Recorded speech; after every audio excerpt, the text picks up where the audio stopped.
नमस्कार दोस्तों, मैं पारुल चौहान आप सभी का स्वागत करती हूं आपके अपने प्यारे से परिवार रोजगार विद अंकित में। कैसे हैं आप सभी? प्रतिभा, आदित्य, नीरज, अभिषेक, सौम्या, सागर, अंकुर, अमित, गौरव और दीपक, विनीत, शबनम, संदीप, शिवा, नरेंद्र, आप सभी को मेरी तरफ से गुड इवनिंग, नमस्ते, राधे राधे, राम राम, सत श्री अकाल। प्यारे प्यारे बच्चों, कैसे हैं आप सभी? उम्मीद है कि आप बहुत अच्छे होंगे और आपका रिवीजन भी बहुत अच्छा चल रहा होगा। जल्दी से आप सभी लोग लाइव आ जाएंगे, सेशन के साथ जुड़ जाएंगे ताकि हम क्लास को स्टार्ट कर सकें। आप जानते हैं कि आज का टॉपिक है आपका भारत पर तुर्क आक्रमण। कल मैंने आपको बताया था कि भारत पर पहला जो आक्रमण किया था मुसलमानों में वो हुए थे आपके अरब, और अरब लोगों ने कहां पर आक्रमण किया था? तो सिंध पर। अब हम आगे पढ़ेंगे कि भारत पर जो तुर्क आक्रमण हुआ है और ये आक्रमण जो हुआ है इसके क्या क्या उद्देश्य थे और तुर्क आक्रमण करने वाला व्यक्ति कौन था। ये सारी चीजें हम आज की क्लास में डिस्कस करने वाले हैं, तो सभी लोग जल्दी जल्दी लाइव आ जाएंगे।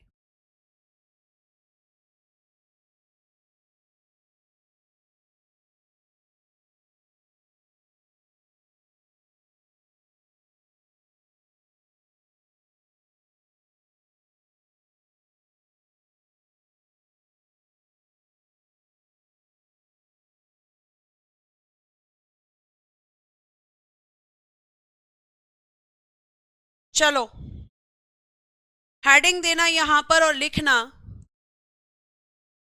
भारत पर तुर्क आक्रमण। भारत पर तुर्क आक्रमण। भारत पर तुर्क आक्रमण, ये आपकी आज की हेडिंग है कि भारत पर तुर्क आक्रमण की जब हम बात करेंगे प्यारे बच्चे, तो भारत पर जो तुर्क आक्रमण होगा, सबसे पहले तो ध्यान रखना कि ये भी एक मुस्लिम आक्रमण है। और इस तुर्क आक्रमण की जब हम बात करते हैं तो इसका मैम हमें बताना कि उद्देश्य क्या था, भारत में आक्रमण करने का इनका ऑब्जेक्टिव क्या है। तो बेटा देखो, जो एक ऑब्जेक्टिव अरब लोगों का था वही कुछ कुछ ऑब्जेक्टिव इनका भी है, वही उद्देश्य इनका भी है। जैसे मैं अगर आपसे बोलूं तो धन लूटना, क्या करना बेटा जी? धन लूटना, ये इनका उद्देश्य है। क्या लूटना है मैम? धन लूटना, ये इनका उद्देश्य है। पहला उद्देश्य यही है कि भारत में आना और धन लूटना। दूसरा उद्देश्य है बेटा जी इस्लाम का प्रचार प्रसार, इस्लाम का प्रचार प्रसार करना। केवल प्रचार प्रसार तो हम पढ़ते हैं, एक्चुअल में रिलीजन को कन्वर्ट कराना, जिसे हम कहते हैं प्रोपोगेशन। केवल ये अपने धर्म के बारे में बताते नहीं थे बल्कि फोर्स करके धर्म परिवर्तन करवाते थे, ये आपको ध्यान रखना है। तो प्रमुख उद्देश्य क्या है? धन लूटना और इस्लाम का प्रचार प्रसार करना। ये प्यारे बच्चे यहां पर हम कह सकते हैं कि इनका भारत में आने का उद्देश्य है। अब बात करते हैं कि तुर्क आक्रमणकारी आखिर कौन था, किसने सबसे पहले यहां पर आक्रमण किया था। तो अगर मैं आपसे यहां पर ये बात करूं तो आपको एक नाम यहां पर सुनाई देगा, महमूद गजनवी। महमूद गजनवी प्यारे बच्चे, ये आपका एक तुर्क आक्रमणकारी है। इसका जो कार्यकाल है वो 998 से लेकर 1030 एडी तक है। 998 से लेकर 1030 एडी, ठीक है। ये इसका कार्यकाल है, किसका? महमूद गजनवी का। भारत में अटैक का समय नहीं है ये इसका पूरा का पूरा समय है। तो आप ये चीज बहुत अच्छे से ध्यान रखेंगे कि मैम महमूद गजनवी जो है, जब हम इसके बारे में बात करते हैं तो महमूद गजनवी जो है ये एक तुर्क आक्रमणकारी है और इसके बारे में आज हमें जानना है। जैसे महमूद गजनवी को अगर मैं बात करूं तो इसको किसने भारत पर आक्रमण करने के लिए भेजा है? भैया खलीफा। खलीफा जो आपको मैंने कल बताया था, यहां पर भी प्यारे बच्चे उसी का ही नाम यहां पर आएगा, ठीक है। ये आपको ध्यान रखना है। अब देखो प्यारे बच्चे, अगर मैं आगे बात करती हूं तो महमूद गजनवी के बारे में थोड़ा सा जान लीजिए कि महमूद गजनवी आखिर कौन था। तो ये एक तुर्क आक्रमणकारी है, इतना तो आपको समझ में आ रहा होगा। अब जो महमूद गजनवी है इसकी हम बात करेंगे कि उपाधियां क्या थी, इसने क्या क्या टाइटल्स यहां पर इसको मिले थे या इसने खुद लिए थे। तो एक टाइटल तो था इसका सुल्तान, गाजी एवं सुल्तान, ऐसे लिखना, गाजी एवं सुल्तान। क्या ये टाइटल इसने खुद से लिए थे? पहले तो ये लिखना कि यह उपाधियां धारण करने वाला प्रथम मुसलमान था। ये उपाधियां कौन सी उपाधियां? सुल्तान एवं गाजी की। ये उपाधियां धारण करने वाला प्रथम सुल्तान, धारण करने वाला प्रथम सुल्तान, प्रथम सुल्तान था कौन? महमूद गजनबी। कौन बेटा जी? तो आप कहोगे मैम महमूद गजनबी। कौन था प्यारे बच्चे? महमूद गजनबी। ये आपको ध्यान रखना है। उसके बाद प्यारे बच्चे अगर हम बात करते हैं तो एक इसने उपाधि दी थी अमीन उल मिल्लत, अमीन उल मिल्लत, ठीक है, अभी इसका मतलब बताऊंगी। और एक उपाधि इसने ली थी यामीन उद्दौला, यामीन उद्दौला, यामीन उद्दौला। ये दो टाइटल्स थे। मुसलमान, इसे कहेंगे मुसलमानों का संरक्षक, मुसलमानों का संरक्षक कहा इसने खुद को। कौन सा टाइटल देकर? तो मैम अगर हम बात करते हैं अमीन उल मिल्लत, और यामीन उद्दौला मतलब साम्राज्य का दाहिना हाथ, साम्राज्य का दाहिना हाथ। ये दो टाइटल्स बेटा इसके पास थे। और ये दोनों टाइटल प्यारे बच्चे अगर मैं बात करती हूं तो इसको किसने दिए थे? तो बगदाद के खलीफा अल कादिर बिल्ला ने। ये दोनों टाइटल किसने दिए थे? आप कहेंगे मैम बगदाद के खलीफा, ऐसे लिखना। ये दोनों उपाधियां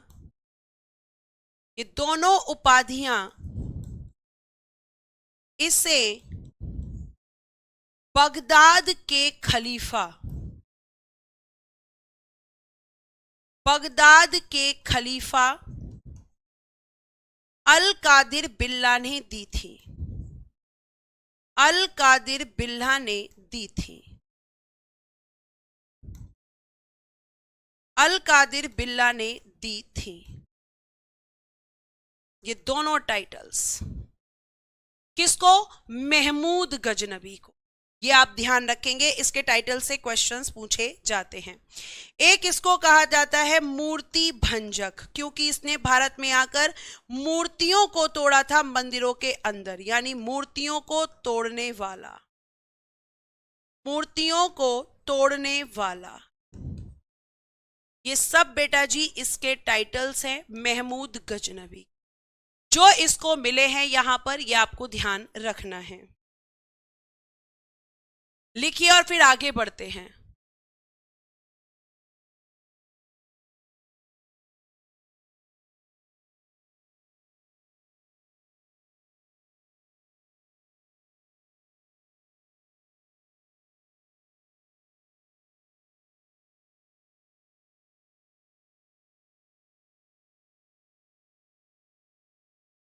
ठीक है, क्या यहां तक आपको? आदित्य कह रहे हैं बगदाद कहां पड़ता है? इराक की राजधानी है बगदाद। अब आगे आपने यहां पे लिख के मुझे फटाफट बताएं।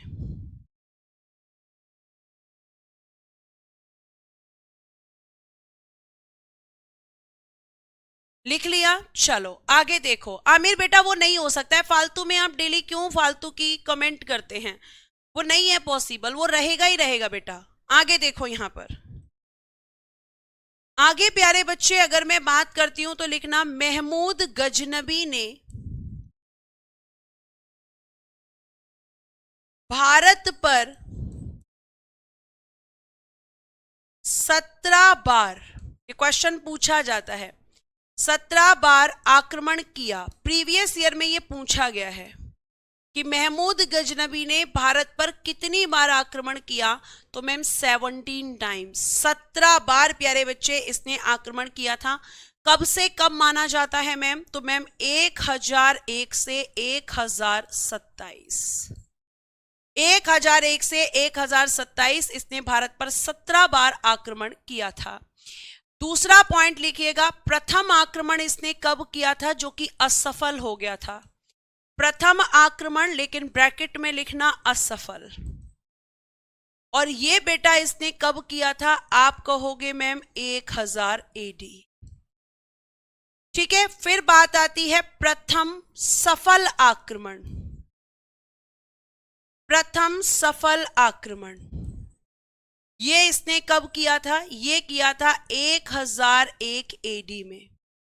और किसके खिलाफ, तो हिंदू शाही शासक जयपाल के विरुद्ध, जयपाल के विरुद्ध इसने किया था। ठीक है, जयपाल के विरुद्ध। कौन था हिंदू शाही शासक इस समय, जयपाल। तो जयपाल के विरुद्ध इसने आक्रमण किया और यहां पे जयपाल को हराया, तभी तो ये सफल आक्रमण था। तो हिंदू शाही शासक जयपाल के विरुद्ध प्यारे बच्चे इसने ये आपका सबसे पहले आक्रमण किया था। और मैं आपको बता दूं कि इसमें क्या किया, इसमें मैम जयपाल को हराया, जयपाल को हराया, ये आप ध्यान रखेंगे। और क्योंकि जयपाल को हरा दिया था इसीलिए ये इसका सफल आक्रमण था। क्या आपको यहां तक की बातें समझ में आ रही हैं? क्या आपको यहां तक की बातें समझ में आ गई हैं? तो थम्स अप करें। ठीक है, अब बेटा जी जो जयपाल है, जयपाल का उत्तराधिकारी मतलब जयपाल के बाद उसके साम्राज्य का शासक कौन था। तो देखो, जयपाल के जब हम उत्तराधिकारी यानी सक्सेसर्स की बात करते हैं, सक्सेसर, तो जयपाल के बाद यहां पर आया बेटा जी आनंदपाल। आनंदपाल इसका उत्तराधिकारी था। आनंदपाल के बाद त्रिलोचनपाल, त्रिलोचनपाल, और उसके बाद बेटा जी भीमपाल। ये सब किसके उत्तराधिकारी थे, तो मैम जयपाल। जयपाल के आनंदपाल, आनंदपाल के त्रिलोचनपाल और त्रिलोचनपाल के भीमपाल।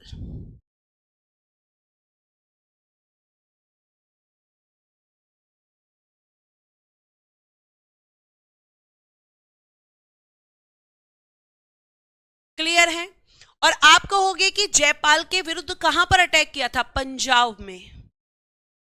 कहां पर किया था, पंजाब में। जयपाल कहां का शासक है, पंजाब का। और पंजाब पे ये दोबारा फिर अटैक करेगा जब आनंदपाल शासक होगा। ये लिख लेना अगर तुम्हें पता नहीं चल रहा है कि जयपाल के विरुद्ध कहां, पंजाब वाले क्षेत्र में। ये आप ध्यान रखेंगे प्यारे बच्चे। ठीक है, इतनी बात आपको समझ में आ रही है। आगे देखिए प्यारे बच्चों, अगर मैं बात करती हूं तो फिर यहां पे इसका इंपॉर्टेंट अटैक एक है जो इसने किया था 1004 से 1005 एडी।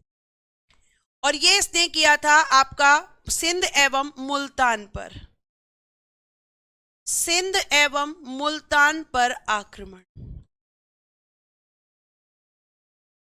सिंध एवं मुल्तान पर आक्रमण, सिंध एवं मुल्तान पर आक्रमण किसने किया था, तो आप कहोगे कि मैम महमूद गजनबी ने। अब बात आती है कि यहां पे शासक कौन था। जब इसने सिल्द और मुल्तान पर अटैक किया तो शासक कौन था, अब्दुल फतेह दाऊद, अब्दुल फतेह दाऊद, अब्दुल फतेह दाऊद। और ये बेटा जी मुसलमानों के शिया संप्रदाय से था। मुसलमानों में दो कम्युनिटीज हैं, सिया और सुन्नी। तो ये किस कम्युनिटी से था, मैम ये सिया संप्रदाय से था यहां का शासक। और प्यारे बच्चे लिखना, इसे महमूद गजनबी ने हराया, इसे महमूद गजनबी ने हराया। ये इसका 1004 से 5 मुल्तान और सिंध पर आक्रमण था बेटा। ठीक है,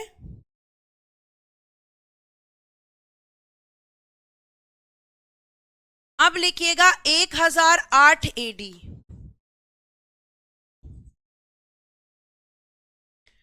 पंजाब में दूसरा आक्रमण, पंजाब में दूसरा आक्रमण किसके खिलाफ? आनंद पाल के विरुद्ध। आनंद पाल के विरुद्ध किसका उत्तराधिकारी है? मैम जयपाल का। यानी दूसरी बार अटैक किया इसने 1008 एडी में। प्लीज आप यहां तक फटाफट लिखें, ठीक है, और मुझे बताएं। सबके कमेंट्स लेना पॉसिबल नहीं है बेटा, प्लीज फोकस करा करें क्लास में।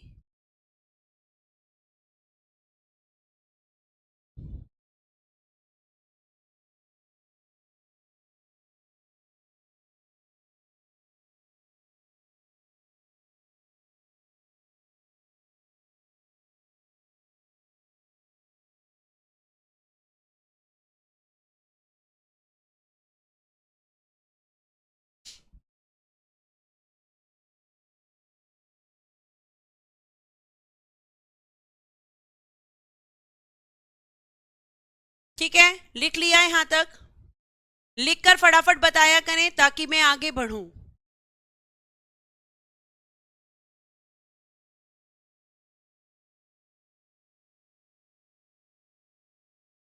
हो गया है? आगे देखिए, तो ये यहां पर इसका 1008 में इसने एक जगह और अटैक किया था, लिखिएगा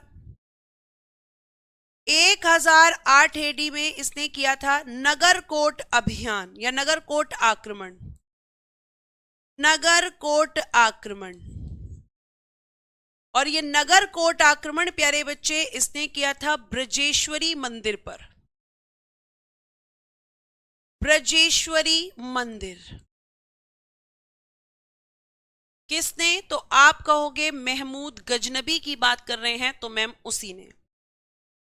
फिर बेटा जी 1014 एडी में इसने किया थानेश्वर में, और थानेश्वर कहां पड़ता है? मैंने आपको बताया था हरियाणा में। थानेश्वर हरियाणा इसने अटैक किया था, ये बात आपको ध्यान में रखनी है, ठीक है। 1018 में 1018 एडी में इसने मथुरा कन्नौज, मथुरा और कन्नौज केवल अटैक जान लीजिए, जो मेन अटैक हैं वही लिखवा रही हूं जहां से क्वेश्चंस बनते हैं। 1021-22 चंदेल शासक विद्याधर के विरुद्ध, चंदेल शासक विद्याधर के विरुद्ध, विद्याधर के विरुद्ध। और जब हम इनकी बात करते हैं तो ध्यान से सुनना, इन्हें नहीं हरा पाया, इन्हें नहीं हरा पाया। क्यों मैम? क्योंकि विद्याधर ने इसके साथ कर ली थी संधि।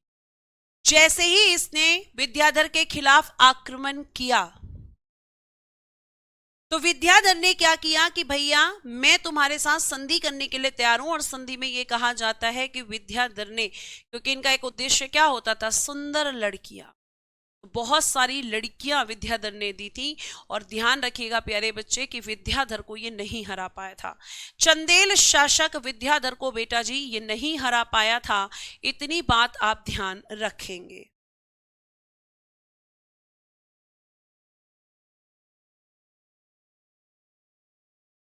फिर इसने 1024 में किया था, अजमेर के चौहान हुआ करते थे।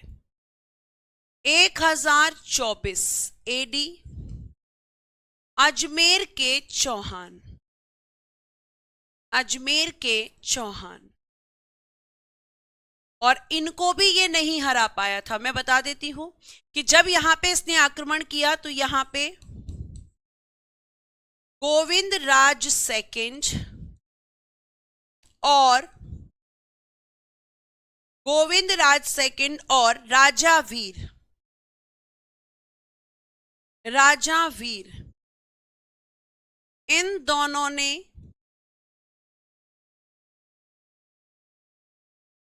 महमूद गजनवी को हराया, महमूद गजनवी को हराया।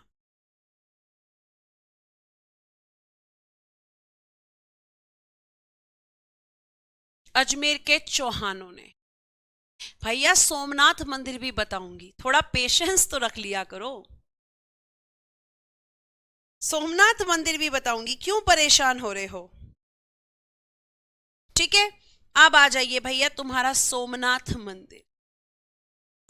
लिखना 1025 एडी सोमनाथ मंदिर, सोमनाथ मंदिर कहां पड़ता है? गुजरात। ठीक है, गुजरात में। यहां पर किया था इसने 16वां आक्रमण। 16 नंबर का ये इसका अटैक था बच्चे। बहुत यहां से क्वेश्चन पूछा जाता है, काफी इंपॉर्टेंट था। और जब इसने सोमनाथ मंदिर पर अटैक किया तो यहां से इसने सबसे ज्यादा लूट की थी। कहा जाता है बहुत बड़ी संख्या में लूटपाट की थी प्यारे बच्चे, ये आप ध्यान रखेंगे। बहुत बड़ी संख्या में इसने क्या की थी? लूट की थी। यह आपको ध्यान रखना है। और आप एक चीज को बहुत अच्छे से ध्यान रखेंगे कि अगर मैं आपसे यहां पर बात करूं प्यारे बच्चे, तो आपको एक चीज बहुत अच्छे से ध्यान रखनी है कि जब इसने यहां पर आक्रमण किया तो यहां पे शासक हुआ करता था भीम प्रथम। शासक कौन था यहां पे? भीम प्रथम। और ये किस वंश से था? सोलंकी वंश। तो इसने भीम प्रथम को हराया था। क्या कर दिया था? भीम प्रथम जो है इसको हराया। इसको मतलब भीम प्रथम को महमूद गजनबी ने हराया, ऐसे लिख लेना ताकि कंफ्यूजन ना हो। भीम प्रथम को महमूद गजनबी ने हराया, महमूद गजनबी ने हराया।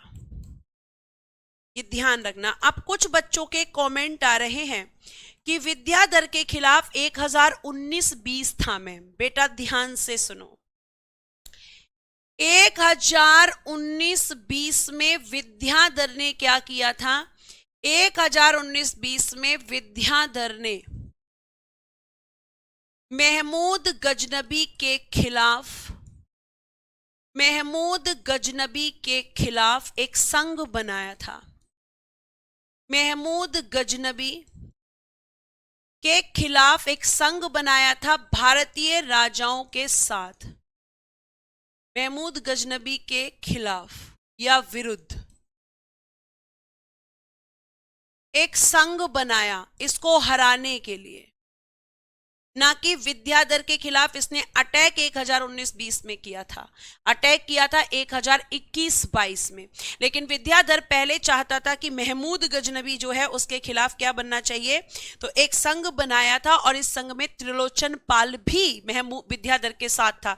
त्रिलोचन पाल कौन था? तो मैम आपने जो बताया था, देखो यहाँ पे मैंने एक सिक्वेंस आपको बताया था। त्रिलोचन पाल मैम आनंद पाल का उत्तराधिकारी था।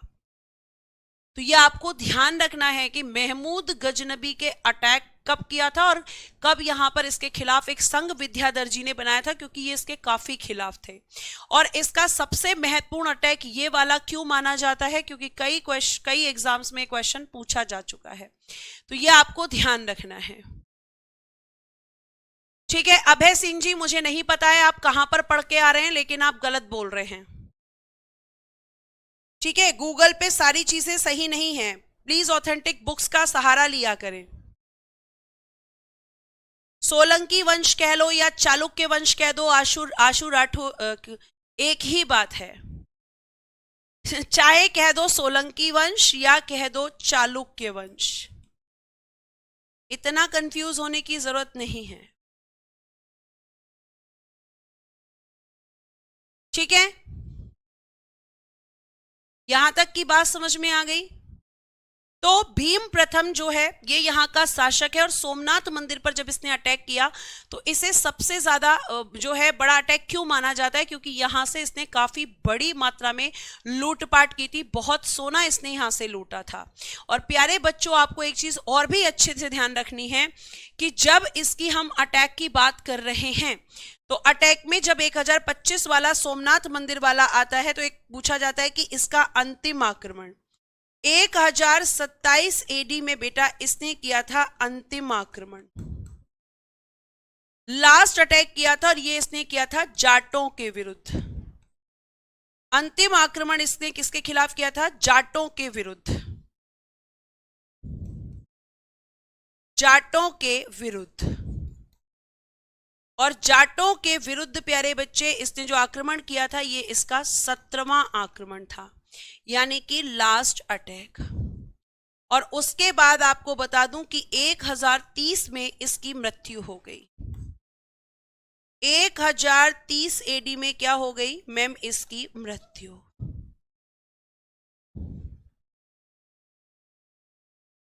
ठीक है, ये आपको ध्यान रखना है।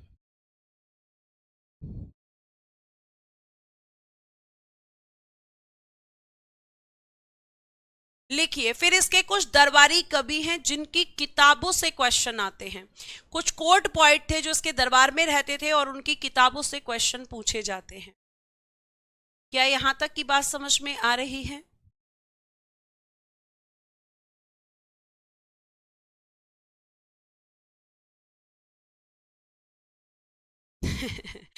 मोनेस्टर कह रहे हैं सही रहा, मर गया। ठीक है, आगे चल सकते हैं। बेटा यूपी जीके की क्लास का मुझे जानकारी नहीं है, अगर नहीं हुई होगी तो फिर मुझे जानकारी नहीं है बेटा। ठीक है, लिख लिया यहां तक, आगे चलिए। यहां तक कोई क्रॉस क्वेश्चन है तो पूछ भी लीजिएगा। अब लिखिएगा, महमूद गजनबी के दरबारी कवि, महमूद गजनबी के दरबारी कवि, court poet of Mahmud Ghaznavi. Court poet कहते हैं दरबारी कवियों को, court poet of Mahmud Ghaznavi. Mahmud Ghaznavi के दरबारी कवि, जब हम इनकी बात करते हैं तो आप यहां पे ध्यान से सुने। पहला था बेटा जी अल बरूनी। इसके बारे में क्या क्या क्वेश्चन बनते हैं देखो। अल बरूनी प्यारे बच्चे एक मुसलमान है, लेकिन ये प्रथम मुसलमान था जिसने, लिखना, ये ऐसा प्रथम मुसलमान था, प्रथम मुसलमान जिसने क्या किया मैम? जिसने गीता पढ़ी। ठीक है, गीता किस धर्म की पुस्तक है मैम? हिंदू धर्म की। तो इसने गीता को पढ़ा मैम, ऐसा ये पहला मुसलमान था। ठीक है, इसके अलावा मैम इसने क्या किया था? इसके अलावा मैम इसने पुराणों का अध्ययन किया। प्रथम मुसलमान जिसने गीता पढ़ी, पुराणों का अध्ययन किया और संस्कृत सीखी। और ये क्वेश्चन पूछा जाता है कि ऐसा कौन सा प्रथम मुसलमान था जिसने पुराणों का अध्ययन किया था? अल बरूनी। किसका दरबारी कवि था? महमूद गजनबी का।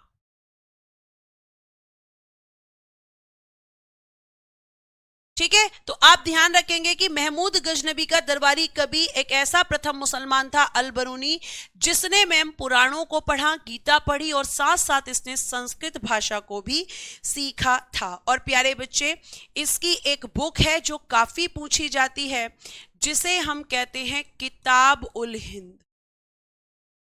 किताब उल हिंद। और प्यारे बच्चे, इस बुक की जो भाषा है, जो लैंग्वेज है, वो क्या थी? तो आप कहेंगे अरबी। अरबी भाषा में इसने बुक को लिखा जिसका नाम है किताब उल हिंद। फिर दूसरा इसका दरबारी कवि था फिरदौसी। फिरदौसी। और इसने एक बुक लिखी है जो प्रीवियस ईयर में क्वेश्चन आए हुए हैं, वही बता रही हूं, शाहनामा। इसने कौन सी बुक लिखी है? शाहनामा फिरदौसी ने लिखी है। और प्यारे बच्चे, इस बुक को कहा जाता है, शाहनामा को, ईरान का महाकाव्य। ईरान का महाकाव्य, epic of Iran. Epic of Iran, Iran का महाकाव्य। किसकी बुक को? शाहनामा को। और जो फिरदौसी है इसे कहते हैं पूरब का होमर। पूरब का होमर किसको कहा जाता है? तो मैम फिरदौसी को, जो कि आपका महमूद गजनबी का दरबारी कवि था। एक था बेटा जी इसका दरबारी कवि उत्बी, और इसने एक बुक लिखी है तारीख ए यामिनी। तारीख ए यामिनी, तारीख ए यामिनी, जिसे हम कहते हैं किताब उल यामिनी। किताब उल यामिनी भी आप इसको कह सकते हो, कोई भी ऑप्शन में हो, कंफ्यूज मत होना। मैम तारीख ए यामिनी या किताब उल यामिनी, और इसकी भी भाषा है अरबी। इसने भी किस भाषा में लिखी थी? मैम अरबी भाषा में। ठीक है, तो आपके कितने दरबारी कवि हो गए? अलबरूनी, फिरदौसी, और आप लास्ट लिखिएगा बेहाकी। एक था बेटा जी बेहाकी, और इसने बुक लिखी है तारीख ए सुबुक्तगीन। तारीख ए सुबुक्तगीन, तारीख ए सुबुक्तगीन, तारीख ए सुबुक्तगीन।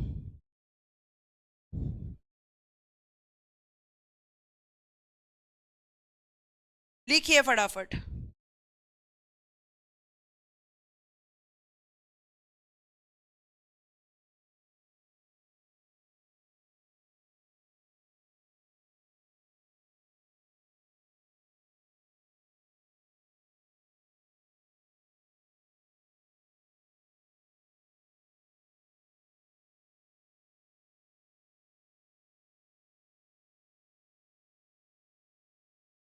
ठीक है, यहां तक की बात समझ में आ गई हो तो फटाफट थम्स अप करें, और फिर मैं पढ़ाऊंगी मोहम्मद गौरी।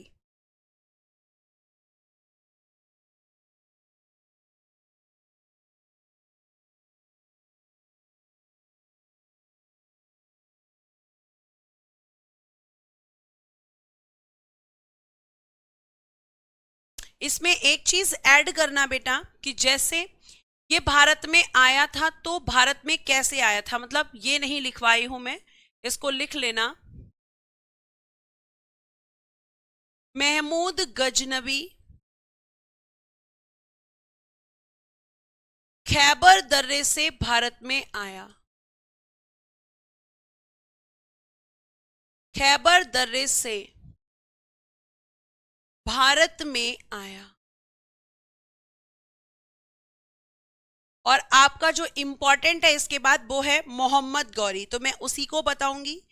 बहुत ज्यादा डीप में मैं कई बार बोल चुकी हूं, हमें नहीं जाना है, लेकिन कुछ बच्चे यहां पर समझते ही नहीं कि भाई वो उन्हें यही नहीं पता चलता कि किस पेपर के लिए वो प्रिपरेशन कर रहे हैं। बेहाकी बेटा बेहाकी, लास्ट में मैंने लिखा है बेहाकी। ठीक है,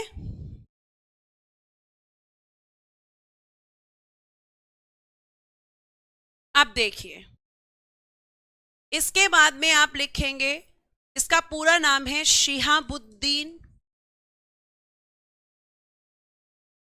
मोहम्मद गौरी। मोहम्मद गौरी,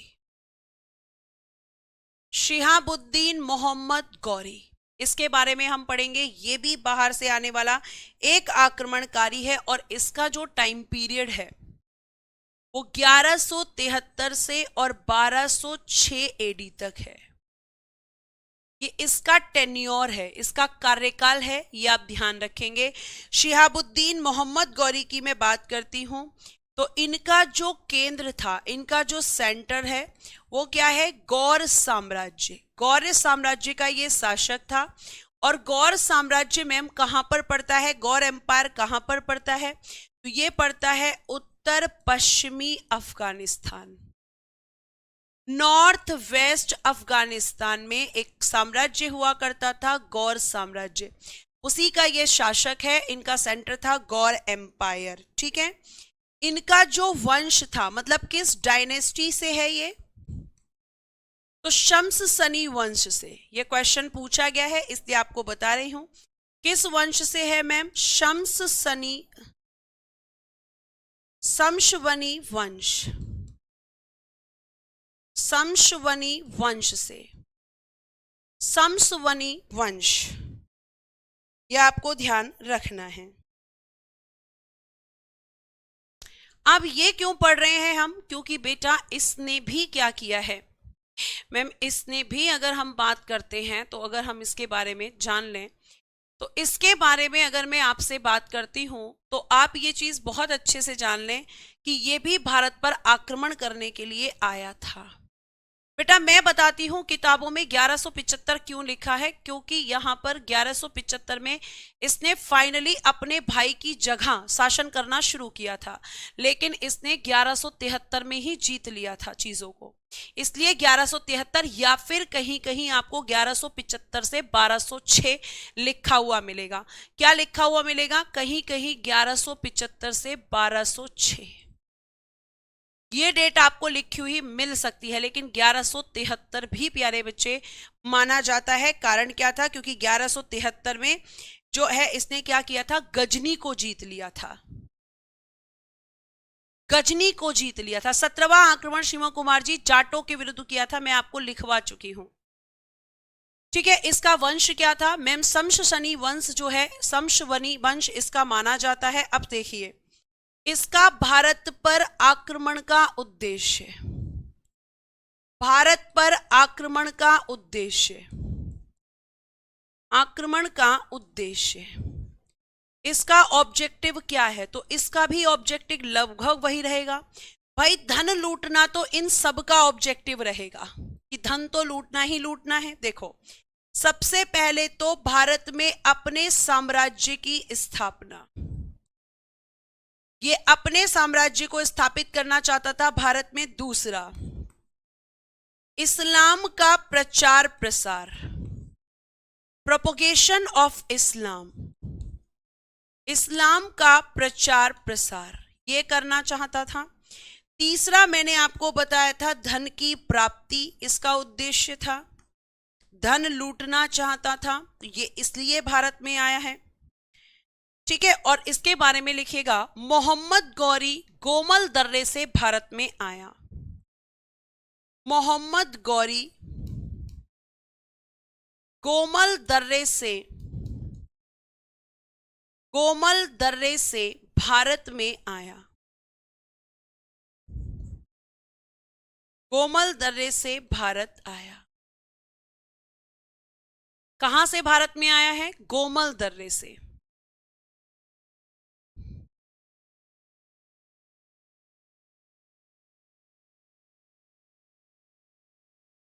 अब जाहिर सी बात है कि इसे हम भारत में 1175 जो बोला था वो मैं भी बताती हूं क्यों, क्योंकि जब ये भारत में आया है तो भारत में इसने पहला आक्रमण 1175 में किया है।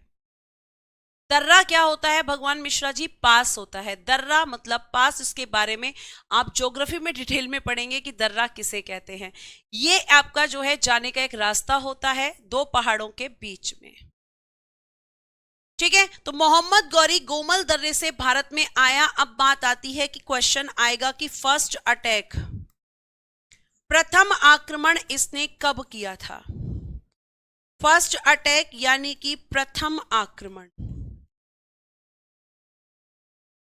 और ये इसने कब किया था, आप कहोगे 1175 एडी या ईस्वी, और कहां पर किया था, मैं मुल्तान पर, मुल्तान पर इसने अटैक किया था 1175 में, ये आपको ध्यान रखना है।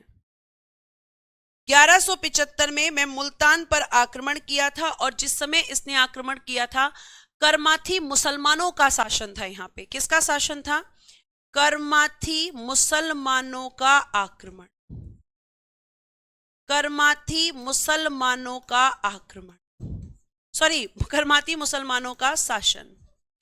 करमाथी जाति के मुसलमान यहाँ पर शासन कर रहे थे। और इसका जो ये प्रथम आक्रमण था मैम, सफल था कि असफल था? सफल आक्रमण था बेटा, सक्सेसफुल।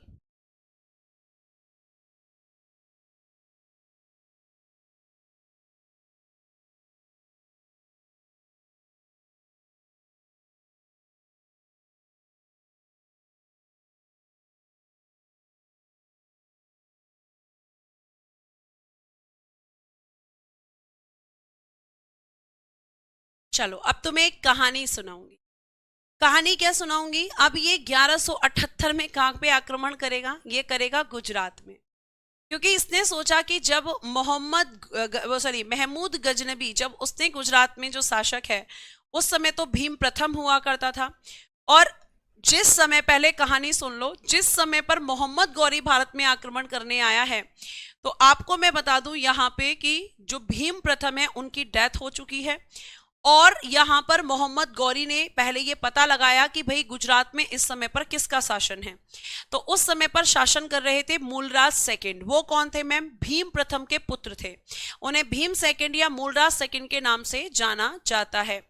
और उनकी, क्योंकि वो तो बच्चे थे, तो उनकी जो सुरक्षा कर रही थी वो कर रही थी उनकी मां नायिका देवी। मतलब एक तरीके से जो मेन रोल प्ले कर रही थी या जो मेन तरीके से शासन कर रही थी वो कौन कर रही थी? तो आप कहोगे कि मैम नायिका देवी जी कर रही थी। हाँ, मोहम्मद गौरी को लगा कि ये तो एक लेडी है, ये क्या मेरा बिगाड़ लेंगी, है ना, ये मेरा क्या बिगाड़ लेंगी। तो आपको मैं बता दूं कि जब यहां पर इतना इसने सोचा नहीं और फिर ये सीधा घुस गया गुजरात में। और गुजरात में जाकर इसने जब अटैक किया तो नायिका देवी से इसका युद्ध हुआ। और उस युद्ध का नाम है बेटा जी कायद्रा का युद्ध। और जब नायिका देवी और आपका कहा जाता है मोहम्मद गौरी के बीच में युद्ध हुआ, तो ये भी कहा जाता है कि नायिका देवी ने क्या किया था? मोहम्मद गौरी की, जो कहते हैं कि जो उसका इतनी बुरी तरीके से उसको हराया था, और मोहम्मद गौरी का जो मतलब एक तरीके से प्राइवेट पार्ट है, वहां पर तलवार भी लग गई थी। और कहा जाता है कि नायिका देवी ने इसे नपुंसक बना दिया था उस युद्ध में, ऐसा कहा जाता है। और इतनी बहादुरी से लड़ी थी, इतनी बहादुरी से लड़ी थी प्यारे बच्चे। अरे बेटा, पाटन गुजरात में ही तो पड़ता है सुषमा, पाटन गुजरात में ही पड़ता है। तो जब यहाँ पे अगर मैं बात करती हूं तो यहाँ पे क्या हुआ कि भैया ऐसे नपुंसक बना दिया। और ये कहा जाता है कि इसने दोबारा फिर गुजरात की तरफ मुड़कर नहीं देखा। इतनी इसकी हालत खराब हो गई थी, तो इसने क्या किया? अपने दुश्मन को कमजोर मान लिया। तो ये था इसका गुजरात का अटैक, ये आपको ध्यान रखना है। तो आप यहां पे अब आगे लिखेंगे कि 1178 1175 में इसने कहा किया है मुल्तान पर, और 1178 में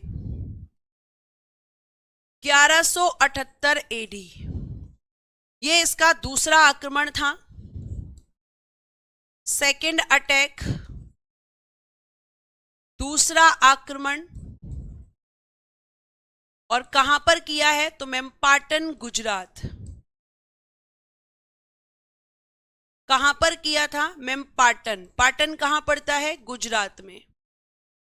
बस रट के बैठ जाते हैं, मैम पाटन में किया था, पाटन में किया था। अरे भैया, पाटन गुजरात में ही पड़ता है, ठीक है, पाटन गुजरात में किया था। और इस समय पर प्यारे बच्चे, इस समय गुजरात का शासक कौन था? तो इस समय मैंने आपको बताया था कि शासक कौन था, तो मैम उसको हम कहते हैं मूलराज सेकंड। मूलराज सेकंड, या कई जगह आपको लिखा मिलेगा भीम सेकंड। और ये किस वंश से थे मैम? सोलंकी वंश। पीछे भी मैंने लिखवाया है। और यहां पर वास्तविक नेतृत्व कौन कर रही थी? तो मैम मूलराज सेकंड तो एक बच्चे थे, तो यहां पर जो वास्तविक नेतृत्व कर रही थी वो कर रही थी नायिका देवी जी। वास्तविक नेतृत्व किसने किया था मैम? नायिका देवी जी ने। क्योंकि मूलराज सेकंड बहुत छोटे थे, बच्चे थे, और नायिका देवी कौन है? इनकी मां है। नायिका देवी बेटा कौन है? तो आप कहेंगे कि मैम मूलराज सेकंड की मां भीम प्रथम की पत्नी है। नायिका देवी जो वास्तविक तरीके से यहाँ पर क्या कर रही थी मैम? शासन कर रही थी। अब जब यहाँ पे शासन कर रही थी तो बेटा जी फिर क्या हुआ मैम? यहाँ पर हुआ कायद्रा का युद्ध। कायद्रा का युद्ध हुआ, और ये युद्ध किस किस के बीच में हुआ? तो मैम ये कायदरा का युद्ध हुआ था मोहम्मद गौरी वर्सेस नायिका देवी जी। नायिका देवी जी, ठीक है। नायिका देवी जी कौन है? याद ना रहे तो लिख लेना, मूलराज सेकंड की मां है। मूलराज सेकंड की मां है, ठीक है। और नायिका देवी जी की इसमें जीत हुई थी और मोहम्मद गौरी की हार। ये कहानी मैं आपको पहले ही सुना चुकी हूं। नायिका देवी जी ने मोहम्मद गौरी की हालत खराब कर दी थी। मोहम्मद गौरी को इतनी बुरी तरह से हराया था कि अब मोहम्मद गौरी तुम इस तरफ यहां पर बिल्कुल भी नहीं देखोगे।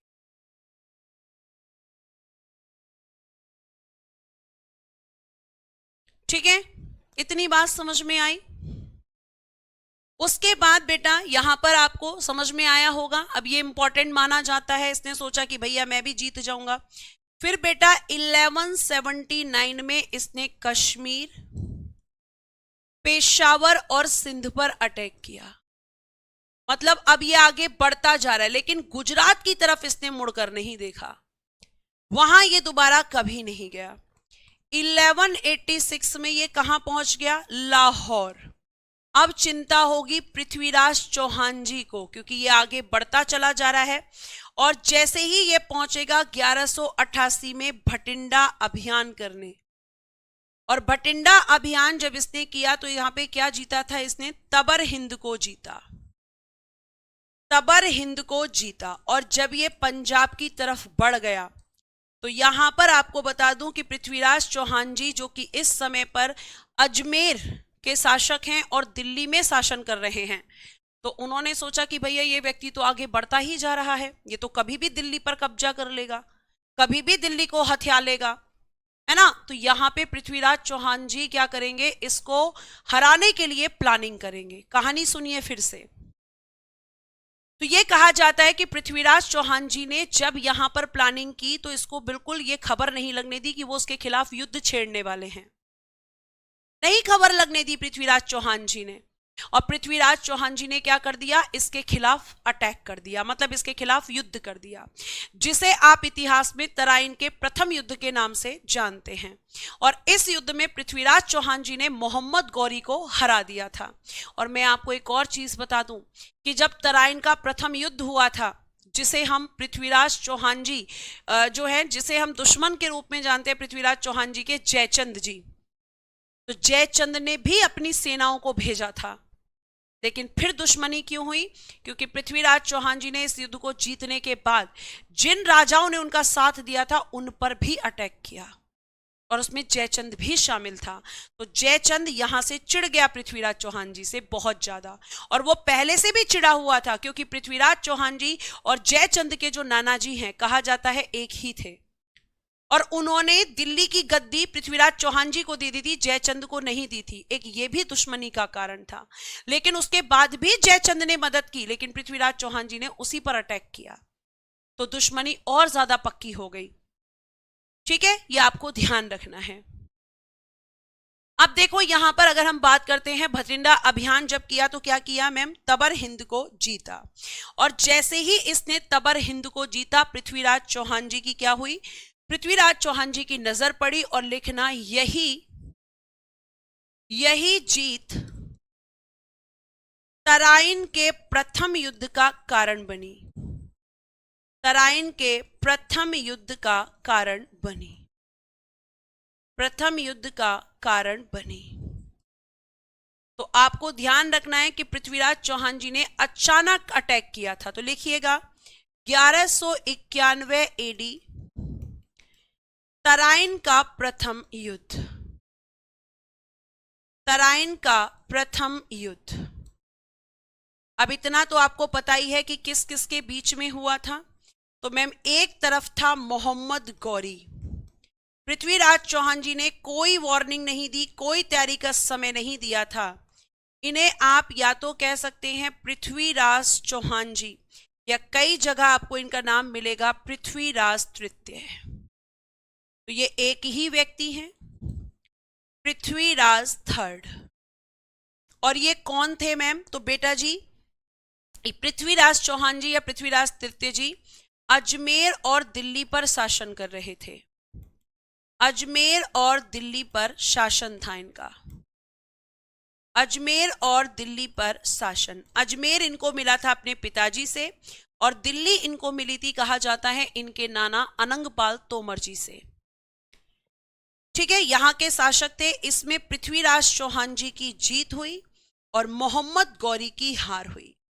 अब मोहम्मद गौरी बुरी तरह से बौखला गया, बुरी तरह से, ये कि भैया ये क्या बात हुई।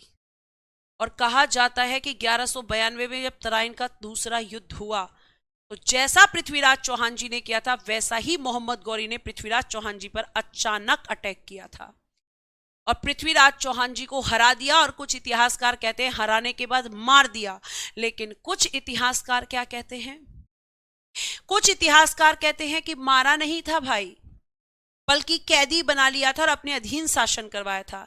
लेकिन कुछ इतिहासकार कहते हैं कि पृथ्वीराज चौहान जी ने कभी भी मोहम्मद गौरी की अधीनता को स्वीकार नहीं किया था, कभी भी ऐसा नहीं किया था। ठीक है, तो ये आप ध्यान रखेंगे। मैम पृथ्वीराज चौहान जी आपके वंश से थे जी। ठीक है, तो ये आपको ध्यान रखना है कि पृथ्वीराज चौहान जी कहाँ के शासक थे, अजमेर और दिल्ली के शासक थे और तराइन के प्रथम युद्ध में इन्होंने मोहम्मद गौरी को हरा दिया था।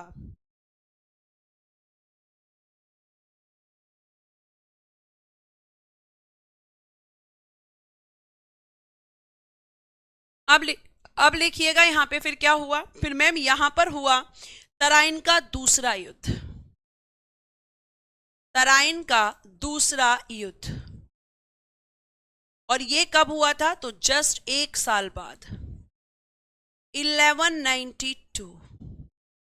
और आपको मैं बता दूं कि इसमें उल्टा रिजल्ट आया था, मोहम्मद गौरी इसकी जीत हुई थी और पृथ्वीराज चौहान जी की हार हुई थी। पृथ्वीराज चौहान जी इनकी हुई थी बेटा जी हार। और आपको मैं एक चीज और बता दूं कि पृथ्वीराज चौहान जी के बारे में जान लीजिए कि जो पृथ्वीराज चौहान जी हैं इनकी प्रेमिका का नाम था संयोगिता। संयोगिता।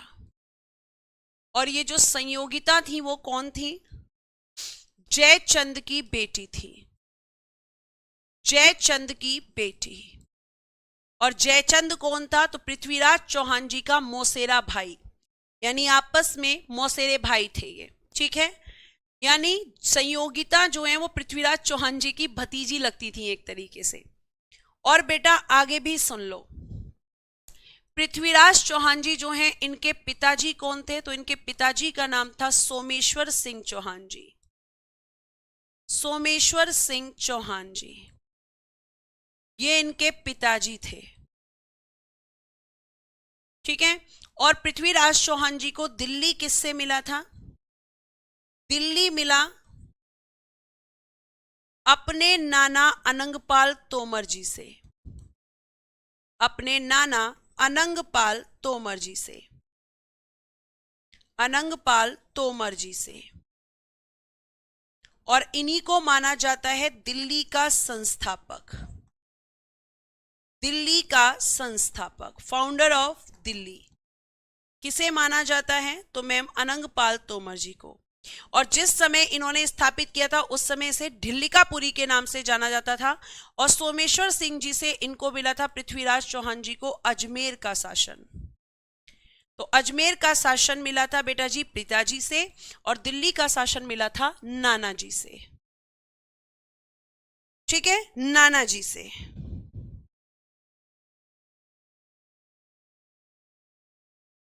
जब इन्होंने स्थापना की थी तो नाम क्या था, लिख लीजिएगा, मैं लिखना भूल गई, ढिल्लिकापुरी। ढिल्लिकापुरी के नाम से इन्होंने दिल्ली को स्थापित किया था, ढिल्लिकापुरी। थोड़ा सा रुक जाओ, छोड़ रही हूं क्लास, थोड़ा पेशेंस रखा करो, नहीं छोड़ रही, अब फिर वो कॉन्सेप्ट रह जाते हैं। पृथ्वीराज चौहान जी के एक यहां पर हम कह सकते हैं कि ये आपके दरबारी कभी भी थे और प्रीवियस ईयर में ये क्वेश्चन पूछा गया है। और इनके मित्र यानी कि फ्रेंड भी थे जिनका नाम है बेटा जी चंदर बरदाई। चंदर बरदाई। और इन्होंने लिखी थी पृथ्वीराज रासो। पृथ्वीराज रासो किसने लिखी थी? पृथ्वीराज रासो इन्होंने लिखी थी ये बुक। ठीक है, किसने? चंदर बरदाई ने, जो कि इनके मित्र भी थे और इनके कह सकते हैं कि मैम यहां पर दरबारी कभी भी थे।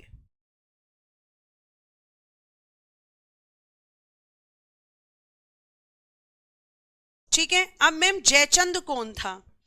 तो जयचंद बेटा जी कन्नौज का शासक था और गहड़वाल वंश से था। जयचंद के बारे में लास्ट लाइन लिख लीजिए कि जयचंद कौन था? तो मैम ये कन्नौज का शासक था, कन्नौज का शासक, और इसका वंश क्या था? जैसे पृथ्वीराज चौहान जी का चौहान वंश था, इसका बेटा जी गहड़वाल वंश था। ठीक है, और पृथ्वीराज चौहान जी और जयचंद के बीच में क्या रिलेशन था? तो मैम आपस में दो बहनों के भाई थे। और कल मैं रिवीजन स्लाइड बनाऊंगी इनकी, इसको खत्म करके। ठीक है, क्योंकि अब हम पढ़ेंगे अगली क्लास में आपका चंदावर का युद्ध। कल मोहम्मद गौरी को हम खत्म करेंगे, मतलब मोहम्मद गौरी वाला चैप्टर, और साथ साथ हम दिल्ली सल्तनत को शुरू करेंगे। अभिषेक कुमार जी जो होम गार्ड में क्वेश्चन आएगा वो ये आएगा, लेकिन इनका इंट्रोडक्शन देना भी तो जरूरी है कि भैया ये कौन है। आपके कुछ कॉन्सेप्ट तो क्लियर करने पड़ेंगे, वरना आप क्या चाहते हैं कि वन लाइनर फॉर्म में मैं लिख के दे दूं आपको कंटेंट और आप समझ लेंगे? नहीं, आप नहीं समझ पाएंगे। कल सैटरडे है लेकिन कल भी क्लास होगी, क्योंकि मैं आपको पहले ही बोल चुकी हूं कि मुझे आपका सिलेबस जनवरी तक कंप्लीट करना है, जनवरी मिड में, तो उसके लिए मुझे रेगुलर क्लासेस लेनी पड़ेंगी। कल क्लास होगी, कल कोई छुट्टी नहीं है। थोड़ा सा कॉन्सेप्ट क्लियर करना पड़ता है बेटा, यहां इतना कोई मैंने डिटेल में आपको चीजें नहीं लिखवाई हैं कि ये आपको समझ में नहीं आया। अब भाई पृथ्वीराज चौहान जी कौन थे? किससे अजमेर का शासन मिला, किससे दिल्ली का शासन मिला, जयचंद से क्यों दुश्मनी थी, तो ये थोड़ा तो बताना पड़ेगा ना। या फिर आप ऐसे ही समझ जाओगे कि जयचंद ने क्यों मोहम्मद गौरी का साथ दे दिया तराइन के दूसरे युद्ध में, क्योंकि दोनों के बीच दुश्मनी है, संयोगिता की इनकी प्रेम कहानी है। जयचंद कभी नहीं चाहता था कि पृथ्वीराज चौहान जो है वो संयोगिता से शादी करे, लेकिन फिर भी की पृथ्वीराज चौहान जी ने। ये भी दुश्मनी का कारण बना, बनता ही चला गया। दिल्ली की गद्दी से शुरू हुआ और शादी तक, मतलब बेटी की शादी हो गई। ठीक है, तो आज के लिए thank you so much, bye bye, take care and good night everyone. जय हिंद, जय भारत। हंसते रहें, मुस्कुराते रहें और हमेशा खुश रहें। कल की क्लास सेम टाइम पर ही होगी बेटा, सेम टाइम।